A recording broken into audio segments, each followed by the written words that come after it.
Good morning. It is Tuesday, December the 4th, and this is The Drill.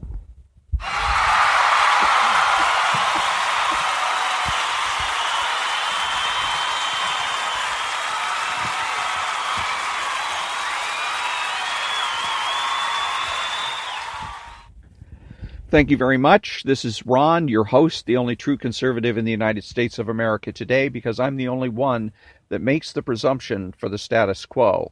And this is the show for the butchers, the bakers, and the candlestick makers. So is it my imagination, or is it true that the only time that people have anything nice to say about a Republican is when he's dead? Something to think about. So when I come back, I'm going to be reading from Ayn Rand's Lexicon, and then also after that, I'm going to be doing the Saul Alinsky book, the 13 tactics from Saul Alinsky, and then Saul Alinsky Defeated, and then follow that up with Tammy Bruce and David Horowitz, all when I come back.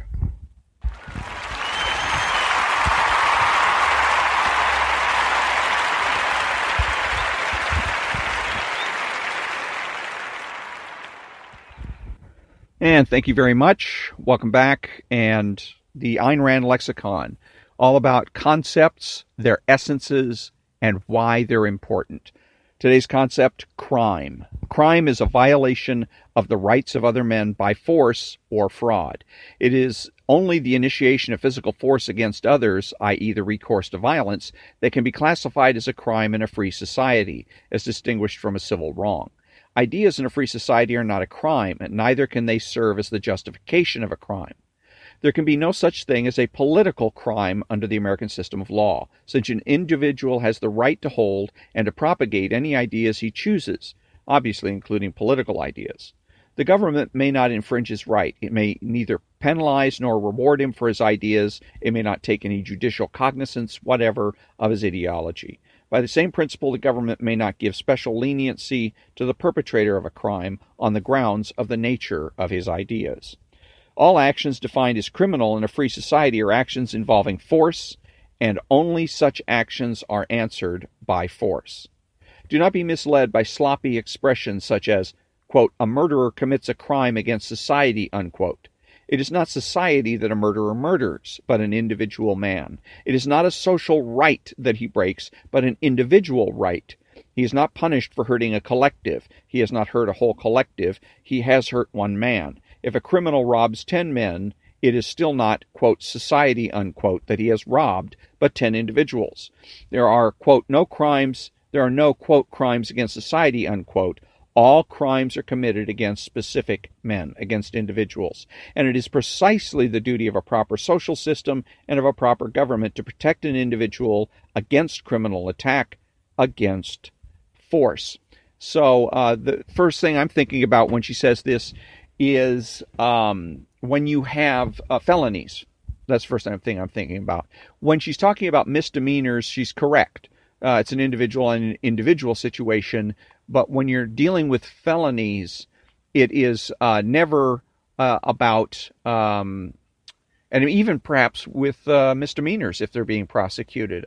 Now that I think of it, but I know especially with felonies, if you're charged and you look at the complaint, the written complaint, it reads the state of California versus you. Okay, because the theory is that some laws that you break are not just a crime against a particular individual, but are also a crime against the state. For instance, murder. If you commit murder, you have offended it's not just the other individual that you have offended, you have offended the state of California. And so the state of California therefore has the duty, the responsibility to prosecute you. Because I think under Ayn Rand's theory, when she's saying that it's always against a person and that society or the state or the county, because when you think about it, a misdemeanor, I imagine, would be a county's issue, not a state, the state versus so-and-so. It would be perhaps the county of Los Angeles versus so-and-so. But the point is, it's still a collective. Even though you may have gone in and, let's say, stolen something out of a store, it's still a county that's prosecuting you. And it seems to me that criminal prosecutions deal with are offenses against a collective. It's an offense against a city. If you get a parking ticket, if you get a speeding ticket, the offense is against the city and or the county and or the state as a whole.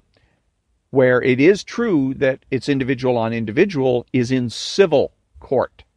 So under her theory here, criminal crimes don't occur, just civil actions.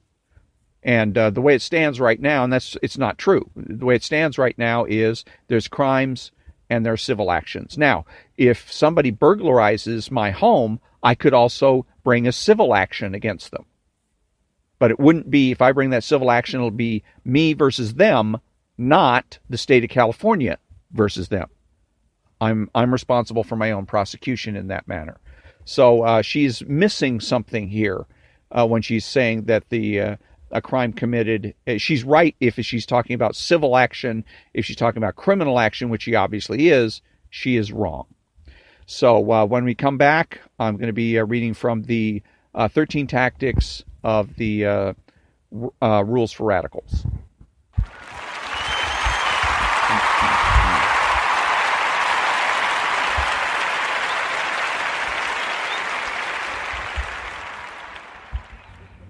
And thank you very much. Welcome back. We've got the 13 rules of the 13 tactics of the rules for radicals, which is like a subset. It's somebody took the book, The Rules for Radicals by Saul Alinsky, and condensed it, and just took the 13 tactics and made that into a separate book. So we'll from the book, we'll go right to it. I remember specifically that when the Woodlawn organization started the campaign against public school segregation, both the superintendent of schools and the chairman of the Board of Education vehemently denied any racist segregationist practices in the Chicago public school system. They took the position that they did not even have any racial identification data in their files, so they did not know which of their students were black and which were white. As for the fact that we had all white schools and all black schools, well, that's just the way it was. If we had been confronted with a politically sophisticated school superintendent, he could very well have replied, look, when I came to Chicago, the city school system was following, as it is now, a neighborhood school policy. Chicago's neighborhoods are segregated. There are white neighborhoods and black neighborhoods, and therefore you have white schools and black schools.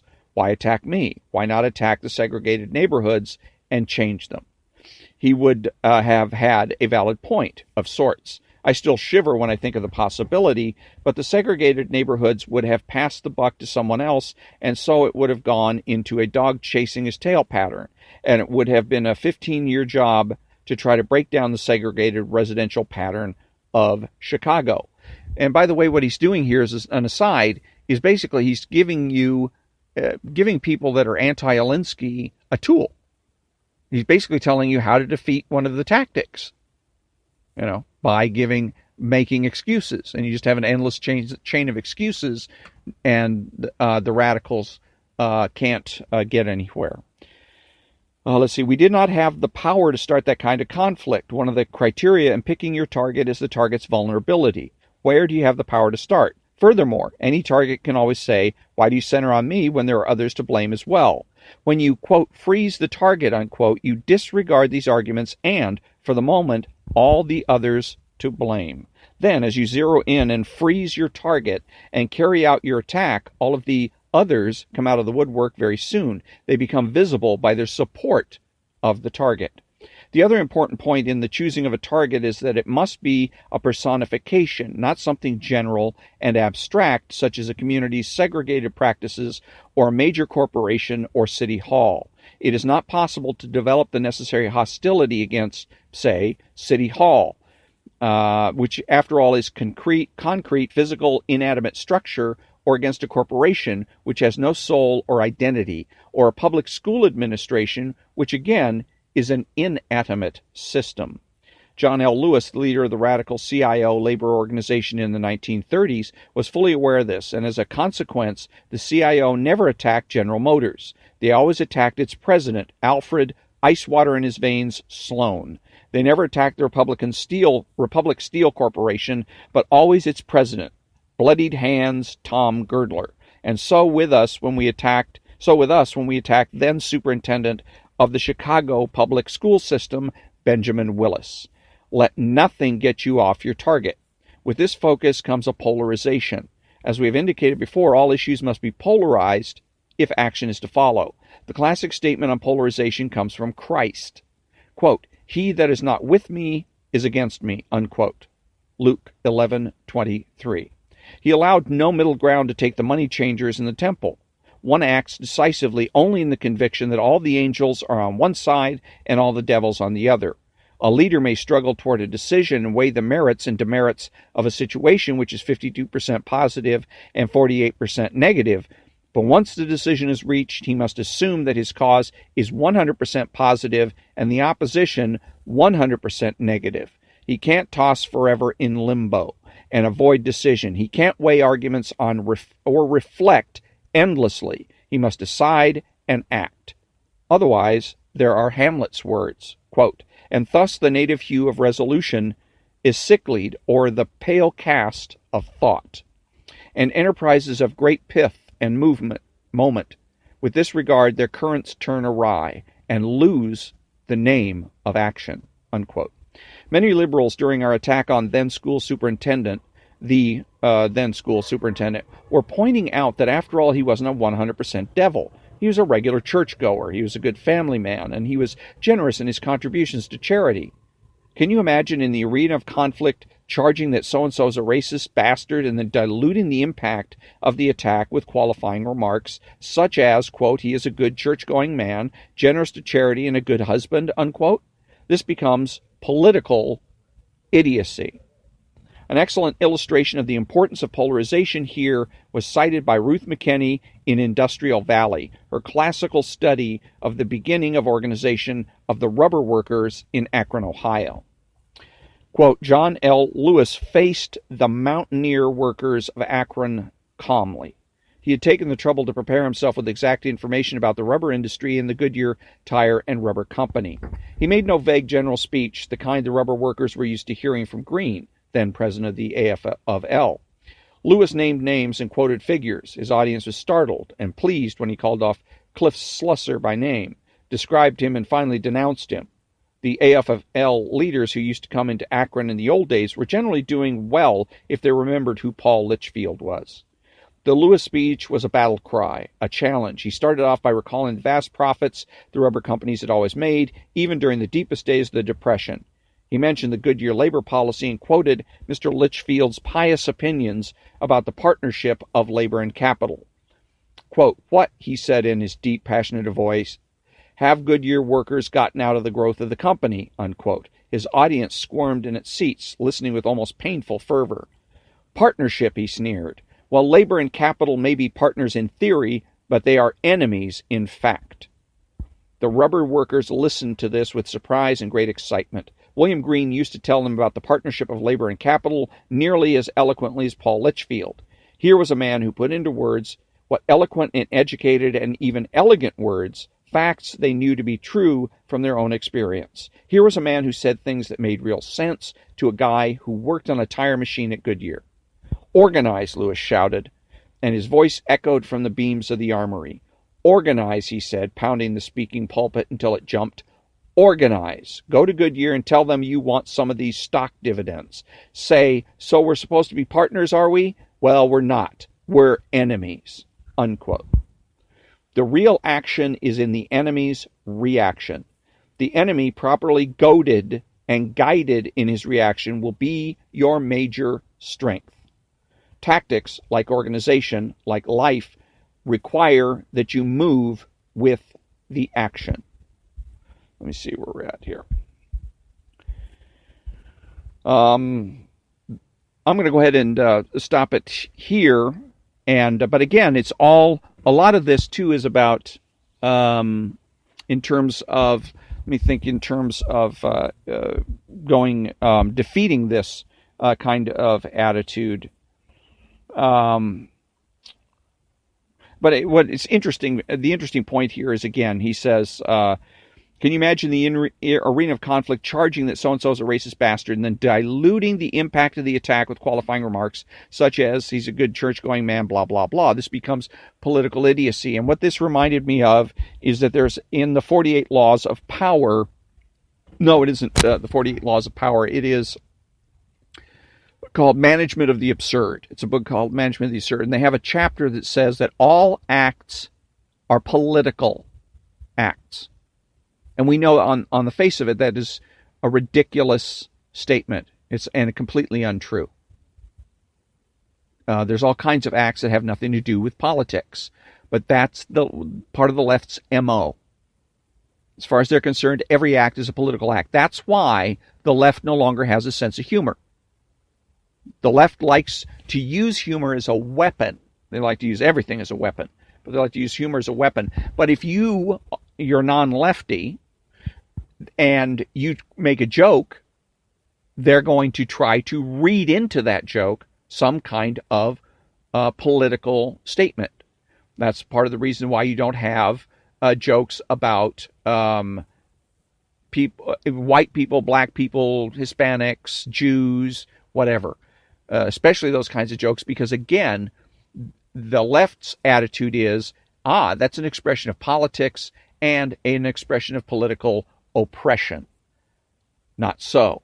There can be all kinds of other jokes in which you mean them fairly innocently, but the left is going to read something into it, read in some kind of political nefarious political aim on your part, and then scold you and threaten you until you quit making those kinds of jokes.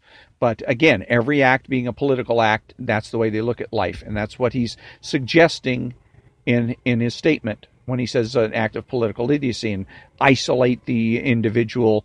Don't look at things realistically. Don't look at things accurately, but look at everything in terms of winning and losing.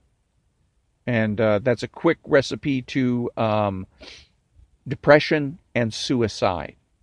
Because you're going to get up every day and ask yourself, what's the point? Why do I bother? You know, if not only that, but none of these socialists can really live up to their own standard. If every act is a political act, then he should be having constant fights and battles with his family, with his wife, with his children. But I bet you he doesn't. Because nobody could live under that kind of pressure. You know, nobody could live very long. You'd end up, like I said, getting depressed and probably committing suicide. So, anyways, that's from the 13 tactics of Saul Alinsky. So now I'm going to, when we come back, I'm going to be reading from Saul Alinsky, Defeated.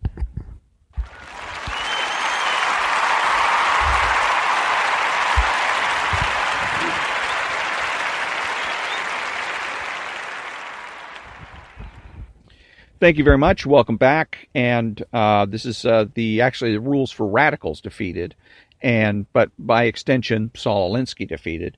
And when we left this last, he was trying to make the point about making the connection between President Barack Obama and Saul Alinsky.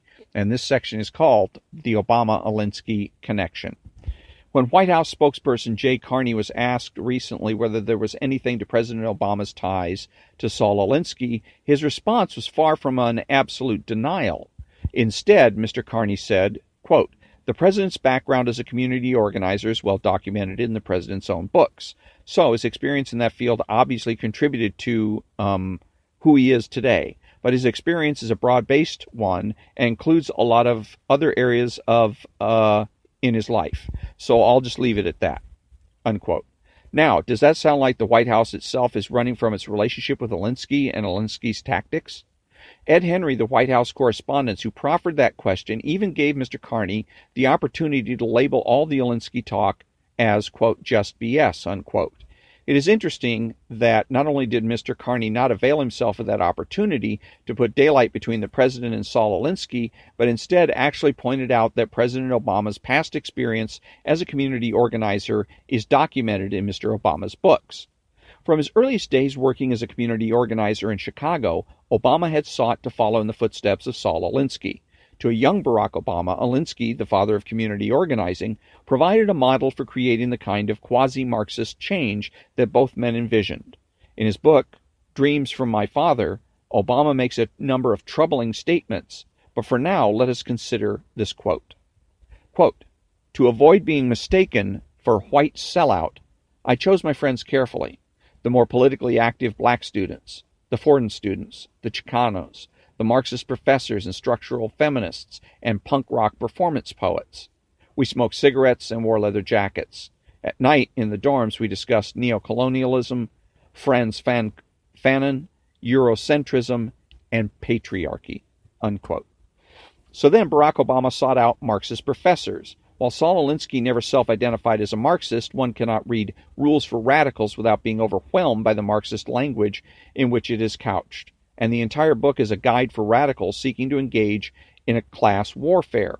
Is it any wonder that our president, to this day, seeks to immerse the country in this divisive class warfare as a political strategy for his own gain? A recent article in Investors.com outlines several of the clear ties between Barack Obama and the father of community organizers, Saul Alinsky. The author of the editorial points out the following ties. In 1988, Obama even wrote a chapter for the book, quote, "After Alinsky, Community Organizing in Illinois," unquote, in which he lamented organizers' lack of power in implementing change. Gamaliel board member John McKnight, a hardcore student of Alinsky, penned a letter for Obama to help him get into Harvard Law School. Obama took a break from his Harvard studies to travel to Los Angeles for 8 days of intensive training at Alinsky's Industrial Areas Foundation, a station of the cross for acolytes. In turn, he trained other community organizers in Alinsky agitation tactics. Obama also taught Alinsky's power analysis methods at the University of Chicago. During the presidential campaign, Obama hired one of the Gamaliel mentors, Mike Kruglich, to train young campaign workers in Alinsky tactics at Camp Obama, a school set up at Obama headquarters in Chicago. The tactics helped Obama capture the youth vote like no other president before him. Power would no longer be an issue as Obama infiltrated the highest echelon of the political establishment, the White House, fulfilling Alinsky's vision of a new vanguard of coat-and-tie radicals who work inside the system to change the system. After the election, his other Gamaliel mentor, Jerry Kellman, who hired him and whose identity Obama disguised in his memoir, helped the Obama administration establish Organizing for America, which mobilizes young supporters to agitate for Obama's legislative agenda using Rules for Radicals. I wish to leave no doubt in the reader's mind whether the ties that bind Alinsky and Obama are real or imagined. Indeed, Barack and Michelle Obama's first meeting was infused with the memory and adoration of Saul Alinsky. Michelle Obama, addressing the 2008 Democratic National Convention, had these words about the first time that she met a young Barack Obama. Quote, "And Barack stood up that day and he spoke words that have stayed with me ever since. He talked about the world as it is and the world as it should be. And he said that all too often we accept the distance between the two and we settle for the world as it is even when it doesn't reflect our values and aspirations," unquote. Meanwhile, the very first sentence of the very first chapter of Saul Alinsky's Rules for Radicals reads, quote, "What follows is for those who want to change the world from what it is to what they believe it should be," unquote. And on page 12, Alinsky continues, quote, "The basic requirement for the understanding of the politics of change is to recognize the world as it is. We must work with it on its terms if we are to change it to the kind of world we would like it to be. We must see the world as it is and not as we would like it to be," unquote. Any student of Alinsky could not miss the message. It is the premise of Rules for Radicals. So then, at their very first meeting, Barack and Michelle Obama united over the words of Saul Alinsky, and it was Alinsky's words that weaved the backdrop to their first intellectual and romantic connection. Troubling and a bit creepy. The connection between Alinsky and Obama is not only dangerous, but the Alinsky influence is so pervasive in this president that it appears that it is difficult for him to think outside of this paradigm. Every reaction comes not from some manufactured sense of what Alinsky's tactics might tell him to do, but from a man so saturated in Alinsky's teachings that no thought is necessary. Obama is so versed, so well trained in Alinsky tactics, that where Alinsky's teachings stop and Obama's thoughts begin is, at times, almost imperceptible. After all, Obama not only learned Alinsky's tactics, he actually taught them. If all of this was not enough to convince you of the link between Saul Alinsky and Barack Obama, perhaps the words of Saul Alinsky's son writing for the Boston Globe might convince you. It says, son sees father's handiwork in convention. August 31st, 2008. All the elements were present. The individual stories told by real people of their situations and hardships, the packed to the rafters crowd, the crowd's chanting of key phrases and names, the action on the spot of texting and phoning to show instant support and commitment to jump into the political battle, the rallying selections of music, the setting of the agenda by the power people. The Democratic National Convention had all the elements of a perfectly organized event, Saul Alinsky style. Barack Obama's training in Chicago by the great community organizers is showing its effectiveness. It is an amazingly powerful format, and the method of my late father always works to get the message out and get the supporters on board.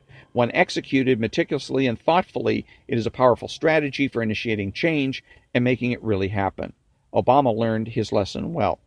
I am proud to see that my father's model for organizing is being applied successfully beyond local community organizing to affect the Democratic campaign in 2008.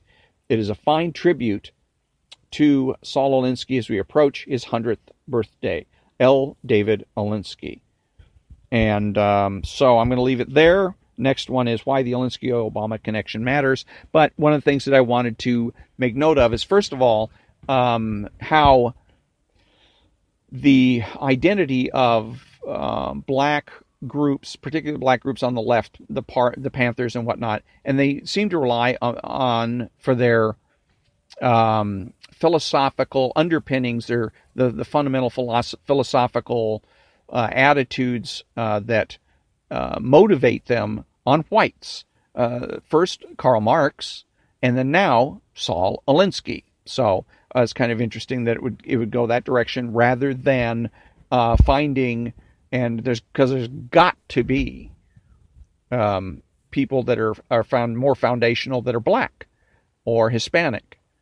So, but anyhow, interesting on that standpoint. What's interesting is they always talking about that they want to make change.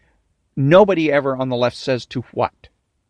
What is it precisely you're looking for? What is it precisely you want to change everything to look to be? You had the all this segregation going on in Chicago in the public schools. Okay, well, what is it you want? What is it you're looking for? See, they're great with change, but they don't really know what they're looking for. So what ends up happening is it's never-ending change. No matter what happens, no matter what strides are made, no matter what goals are accomplished, the response is more change. You just keep changing. The only time when it stops is when the left gets into power. Then the left, no matter who it is no longer interested in change anymore. Now they like the status quo.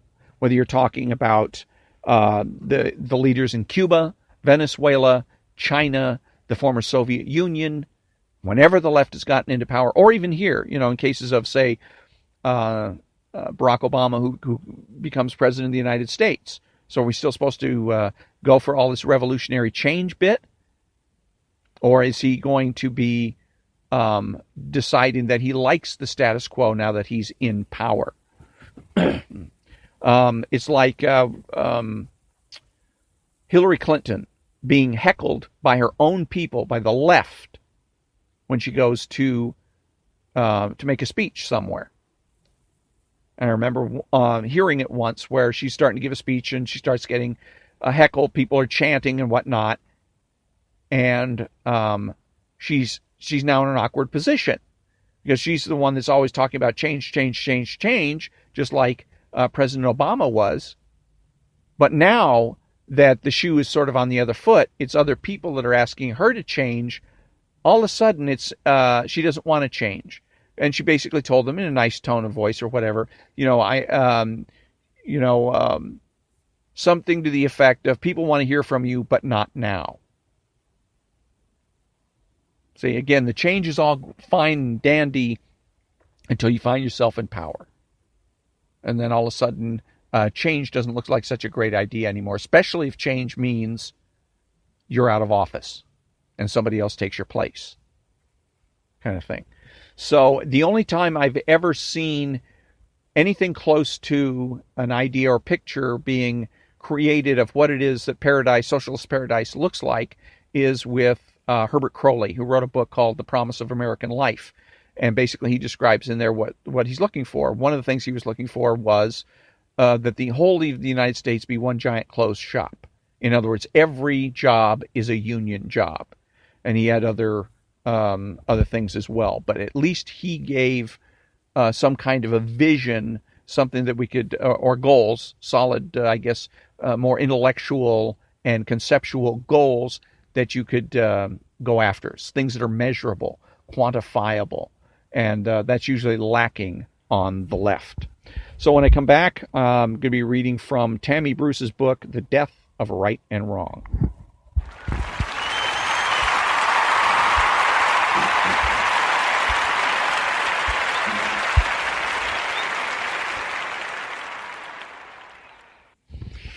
Thank you very much. And so in this book by Tammy Bruce, The Death of Right and Wrong, we've been talking a lot about how the left has been affecting our culture and getting us desensitized to outrageous behavior by individuals. And she's used as an example a woman that killed all of her children, drowned them in a bathtub.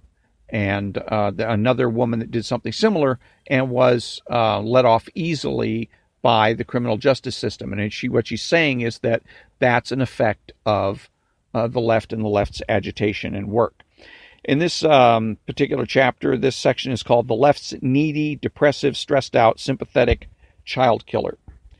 Newsweek columnist Anna Quindlen carried that banner for the morally bankrupt feminist elite. In one of her last words columns, she declared it was the insidious cult of motherhood that caused Yates's actions. And Yates is the woman that murdered her children. It is, she wrote, quote, that hideous sugarcoating of what we are and what we do that leads to false cheer, easy lies, and maybe sometimes something much, much worse, almost unimaginable, unquote. The internet magazine Salon.com characterized Yates, a woman who was confronted by her 7-year-old son about the horror of what she was doing and who drowned him while he struggled, as, quote, guilty of little more than extraordinary need and dangerous fragility, unquote. That says it all, doesn't it? This column was titled, quote, The Andrea Yates Verdict is Insane, unquote. Another Salon.com report was called, quote, She killed her kids, but we must forgive her, unquote. Now's exploitation of postpartum depression in the Yates case is a bitter pill from the behind the looking glass. The betrayal of women in all of this is mind-boggling. Now's message was essentially this: women get postpartum depression, and without proper help, we are so fragile, so unhinged, that we'll succumb to the temptation to drown our children like kittens. Would you trust a creature who is that fragile and easily undone in the Senate, in the White House, or in the boardroom of a Fortune 500 company? That is the new message about women, courtesy of Now. And why this new message? Because it's part of the agenda of the new style of feminists to tear down the stereotypical role of women as childbearers and nurturers in an effort to free them. The feminist elite ignore the fact that many women choose and love that life and deserve to be supported by feminists. But the elite's commitment to choice ends up being just a slogan. Of course, exploiting women even to the point of damaging the image of the entire gender is worth it to the new feminist if it allows them to move their culture a little closer to accepting their agenda. Kim Gandhi admitted using the Yates cause to draw attention to Now. Gandhi told Eleanor Clift of Newsweek that Now was using Yates to publicize the seriousness of postpartum depression, quote, in the same way the death of Nicole Brown Simpson focused public attention on domestic violence, unquote. And there's a little separate section here. It says Now's message was essentially this: women. Oh, okay. It's requoted a section I've already read. Back to the book. Well, that's a surprising comparison. Nicole Brown Simpson was the victim of violence. Andrea Yates was the perpetrator. Ironically, I resigned my position as president of Los Angeles Now in 1996, partly because of the way I was attacked by so-called feminists, specifically National Now's president and vice president at the time, Patricia Ireland and Kim Gandy, respectively, for my efforts to raise awareness about domestic violence during the Simpson trial. It's fascinating to see Gandy now refer to that well-regarded effort in order to justify our organization's support of a mass murderer. And I want to interject something real quick here, and that is one of the things that she's missing so far. Two things: determinism and the ultimate aim of the left. And the ultimate aim of the left, of course, is socialist paradise. And so what they need to do is agitate. There used to be a point in the 60s, I think, where the Now organization supported women in terms of whatever they wanted to do. If a woman wants to be a housewife, that's fine. If she wants to work in the workplace, that's fine too. Now, the workplace part of it was the agitating part, because generally the roles of men and women were fairly well defined in the 50s and 60s. Men were, by and large, the breadwinners. They would go out and earn money, and women were the childbearers and homemakers. So Now recognizes, hey, we can create an agitation and potentially create some revolution here by advocating that women go outside the house to work. Now, instead of having a revolution, basically they failed. The left failed. They didn't get their revolution. What they got instead was our society expanded, changed, grew, for lack of a better term, and we accepted and began accepting and have been more and more accepting in our society of women in non-traditional roles. Now, what happens after we start doing that? Things settle down. Everybody gets back to being happy, contented, right? We've been agitated. We've been told we're all a bunch of pigs because we demand that women have been duped, and that men are pigs, and that we have to let women into the boardrooms and go and do things that are normally considered traditional male jobs in order to make this a better society, in order to make this a true democracy, things of that nature. So we do. We look at ourselves and we say, well, yes, I guess that's correct. Women should be able to do whatever they can do. And so we accept women into the society, and then again, and what happens is the friction starts to go away. We start getting used to this as a society of women in what were non-traditional roles. We now consider it, we don't think about it even for women to be pilots, for them to be in astronauts. Nobody bats an eye over it. But that's not good for the left. The left needs constant agitation. Okay, so they realize at this particular point, we got to do something. So that's when they get into this idea of championing people like Miss or Mrs. Yates, who drowned her children. Because the whole point of it isn't really because they give a damn about Miss Yates or her kids or anything else, but being able to use this tragedy, again, as Saul Alinsky said, never let a good crisis go to waste. And that's what they're doing. This is a crisis or critical point in our society where we look at ourselves and say, what's going on here? Why is this mother drowning her children? And the Now organization is simply using it as a source of agitation to agitate for revolution. Because ultimately that's what they're looking for, revolution and socialist paradise. The determinism part of this is the idea that we're all forced to do what we do by powers that are beyond our control. And that Andrea Yates is an example of that. That it's because of postpartum depression, and that it is because of she gets her postpartum depression because she is fulfilling a traditional female role. And I'm sure their attitude would be that she wouldn't be depressed if she could be out being an astronaut or a singer, a poet, or whatever. Be out of the house and doing some type of productive work, as far as now is concerned. Back to the book.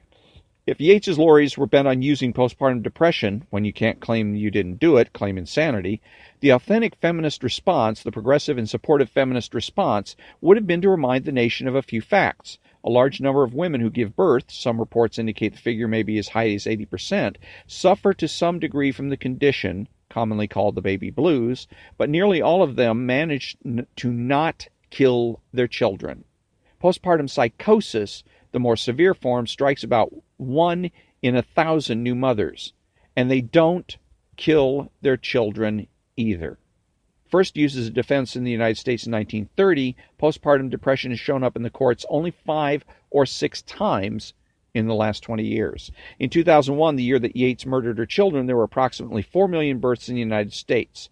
That 1 in 1,000 figure translates into 4,000 women experiencing postpartum psychosis, and only 1 killed her children. These numbers refute the claim that Yates killed her children because of the condition. It just doesn't happen. Could now have realized that this would have been a more feminist, more appropriate, more truthful way to approach the issue? Of course not. Their world is wrapped in victimization, irresponsibility, bad news, and oppression. In their subconscious and sometimes conscious efforts to bend society to their warped view of the world, it becomes impossible to do the right thing. As Gandhi and her colleagues indicated, their work was intended to reach beyond the Andrea Yates judge and jury. The campaign was meant to influence other judges and other juries and the public at large, and to a shocking degree, it has succeeded. Little 2-year-old Joy Berger will never get justice because malignant narcissists have hijacked our culture.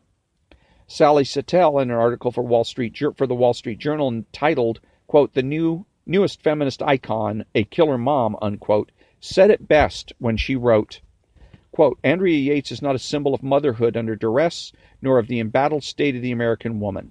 To portray her as such is a cynical move that trivializes a serious mental illness and misinforms women about their risk of committing one of humanity's most unspeakable acts," unquote.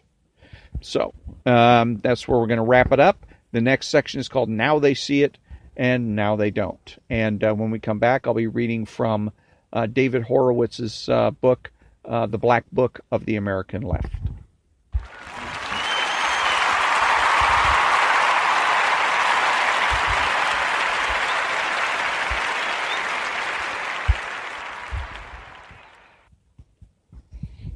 Thank you very much. And so with David Horowitz, he's writing about the post-Vietnam War era.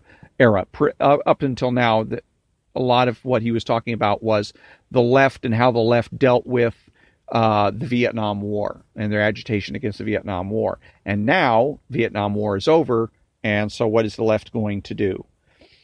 As the post-Vietnam decade progressed, the diehards on the left ignored conclusions about the viability of democratic traditions that might have been drawn from America's exit from Vietnam and from the Watergate crisis that followed it. A time when the man whose ambitions they had feared most was removed from office by a constitutional process rather than by a coup. The only lessons of Vietnam that seemed to interest the left were those that emphasized the danger of American power abroad and the need to diminish it, a view that was injected into the Democratic Party with the triumph of the McGovern wing.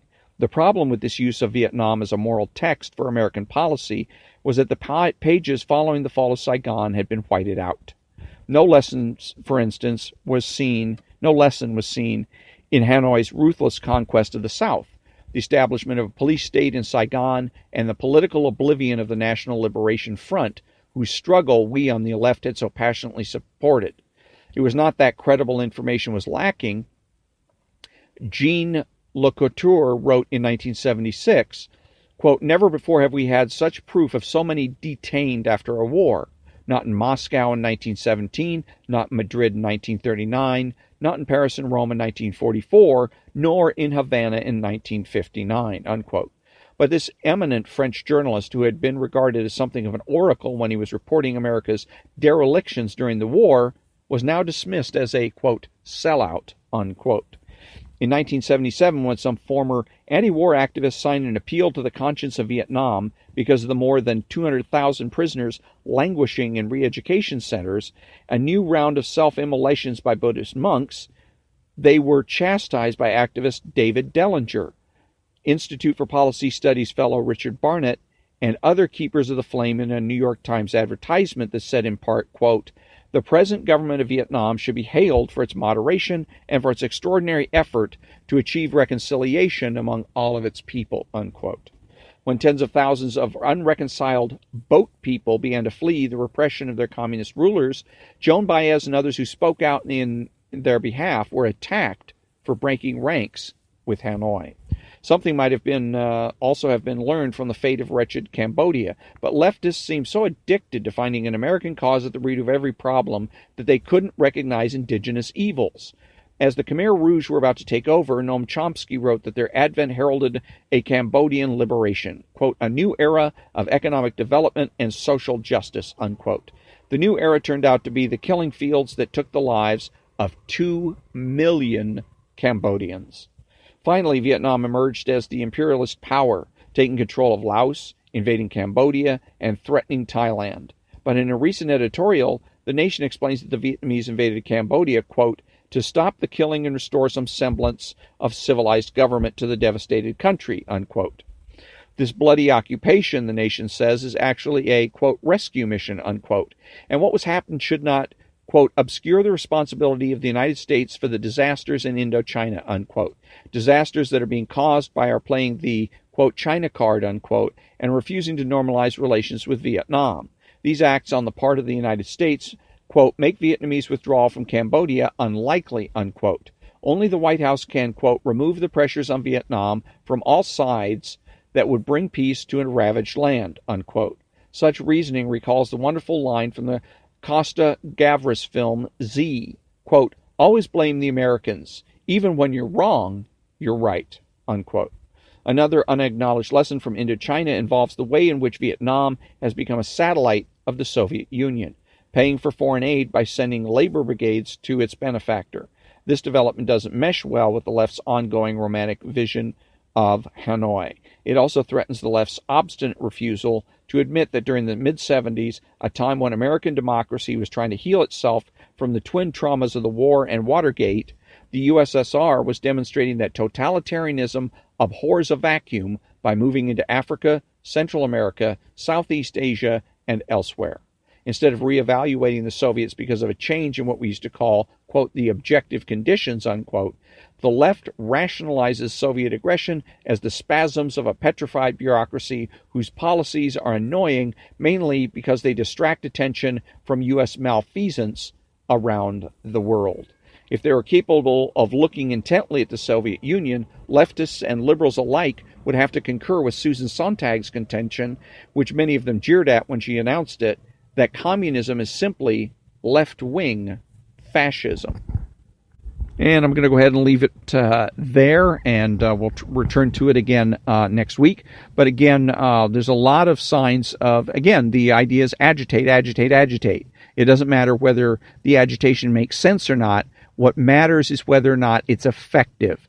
Does it make people mad? Does it get people arguing and bickering and fighting and rioting and civil warring and revolutionizing? That's all they care about.